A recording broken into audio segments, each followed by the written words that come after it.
For decades, the scientific community has dismissed the idea that mirrors are anything more than simple household objects, manufactured from silver and glass to provide a reflection of our physical reality. But in the shadows of classified research, the narrative is much darker. What you are witnessing right now is recovered surveillance footage labeled Case File 402. This 8-minute loop was found in a high-security subterranean facility in an undisclosed location within the United States.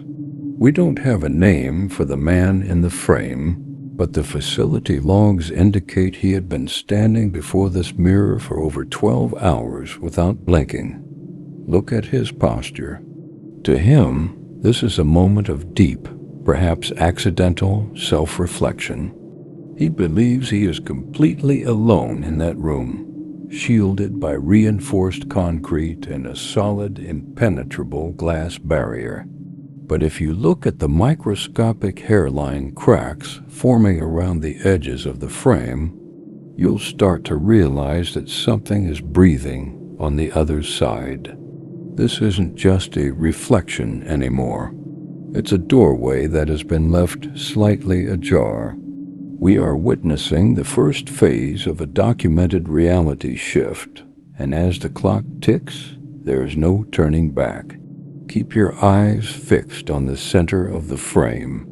The countdown to the breach has already begun. As we move deeper into this surveillance log, the atmospheric pressure in the room begins to defy all known laws of physics. If you're listening with high-quality headphones, you can feel a low-frequency hum vibrating through the audio sound known as the infrasound, which triggers a primal fear response in humans. For the last few minutes, every micro-movement made by the subject has been mimicked perfectly. But pay attention to the shadows in the far corners of the room. They aren't behaving normally. Light should be bouncing off that tiled wall, yet the darkness seems to be actively swallowing the luminescence. We are approaching a critical temporal window. Historically, Class 4 breaches occur when the human mind enters a state of profound sensory deprivation, and our subject is currently at that exact biological threshold. The light bulb above him is beginning to pulse, not because of an electrical surge, but as a physical reaction to the energy shift happening within the silver backing of the mirror. The boundary is becoming dangerously thin. The man is no longer just looking at a reflection. He is staring into a predatory void. Whatever you do, do not look away now. Wait. Look at the subject's hands. If you zoom in on the reflection's fingers, they are beginning to twitch in a sequence that doesn't match the man's actual movements. It's a desynchronization. The researchers on site reported a localized distortion in the time-space fabric within this very room. He is breathing faster now. This is it, the point of no return. Watch the glass. Watch the transition. It is happening.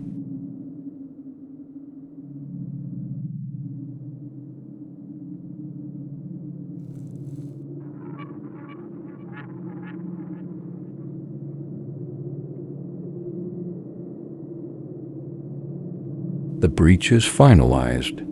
The event we just witnessed at the 4-minute mark was the precise moment of a biological replacement. The entity currently occupying the mirror's surface is no longer a copy of the man. It is a substitute. Notice the subtle, disturbing differences in the texture of the skin and the total lack of a pulse in the carotid artery. The subject on our side of the glass is completely unaware that his consciousness has been hijacked by a predatory entity from a separate plane of existence. This is the ultimate horror of Case 402. When the facility was finally breached by recovery teams, they found the room empty. The logs show the exit door was opened from the inside only minutes after this recording ended. The entity is now mobile. It is documented that these beings prefer densely populated American cities where they can blend into crowds. They mimic our voices, our facial expressions, and our lives with terrifying precision. One could be sitting in a cafe across from you right now, or standing just outside your peripheral vision in a dark hallway. The reflection is no longer a copy, it is a replacement.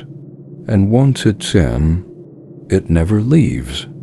The physical changes we are observing are only the beginning. Biological scans recovered from the site suggest that the entity didn't just take his face. It began rewriting his DNA in a matter of seconds. This is why the skin appears to have that unnatural wax-like texture in the high-definition stills. Internal reports from the facility's medical wing noted that the room temperature dropped to a staggering 40 degrees below zero during the peak of the transition. But the most disturbing part of Case 402 isn't what happened in the room. It's what happened after. When the extraction team finally breached the doors, the man was gone, but the mirror remained perfectly intact, except for one detail. There were fingerprints on the glass, not on the outside where the man was standing, but on the inside, as if someone or something had been pressing against the surface from the other side for a very long time, waiting for this exact moment. Federal investigators have since classified this as a Level 7 breach. They believe the entity is currently utilizing the subject's memories to navigate modern society undetected. It knows his passwords, his family's names, and his daily routines. It is the perfect infiltration. We are currently looking at a predator that doesn't hunt from the shadows. It hunts from the very reflection you see every single morning. The replacement is complete. He is out there. The footage ends here because the camera's sensors were overloaded by the static energy released during the shift. If you ever feel a sudden drop in temperature before a mirror, or if your reflection blinks after you, walk away. Do not touch the glass. We will be uploading the recovered audio from the hallway next week. To follow the ongoing investigation, secure your access by subscribing to Silent Evidence. We are still watching the glass. Are you?